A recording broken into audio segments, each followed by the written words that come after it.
bilang paggunita sa araw ng mga mahal natin sa buhay, tayo ay pupunta sa sementeryo. Kasi hindi tayo sumabay kahapon dahil sa sobrang dami ng tao. Kaya ngayon lang tayo pupunta. At ang mga bulaklak ay sobrang mahal.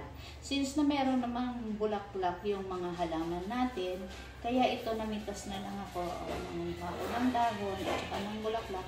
Ito yung gagawin natin na bulaklak. Yan, kumuha ko ng isang pot na hindi na siya ginagamit. Nilagyan ko lang ng lupa at lalagyan natin nitong gagawa tayo ng bulaklak. Kumuha ako ng fern. Ito muna yung ilalagay natin. Yan. Pasensyahan at hindi naman ako expert na gumawa ng flower arrangement.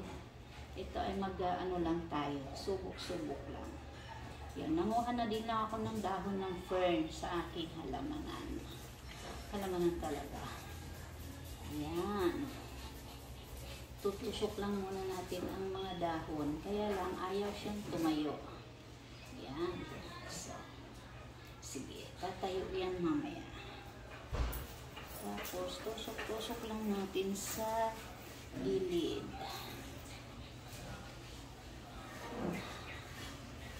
Ay, bawasan natin ng konti kasi ayaw niyang tumayo. Yan. So, kailangan, ayan. Ayan siya.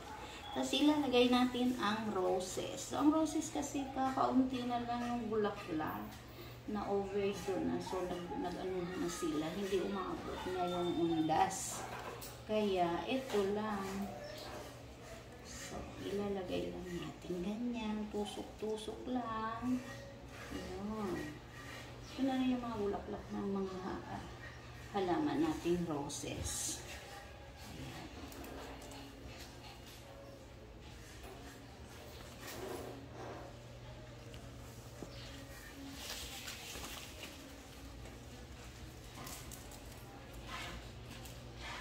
Tusok-tusok lang tayo. Tusok-tusok. Tapos yung orchid natin, hanggang ngayon buhay sila. Kaya ayan, pinitas ko na rin. Sabi ko para dumami uli ang bulaklak nila. Ganyan lang. Tutusok lang natin ganyan siya. May isi kasi yung tanga. Agnas daw. O yan. Pero may ano pa naman. May beauty pa naman. Tapos, lalagyan din natin ng dahon-dahon sa harapan. Tusok lang din natin dito. Ganyan lang. Tusok-tusok lang natin yung mga dahon-dahon.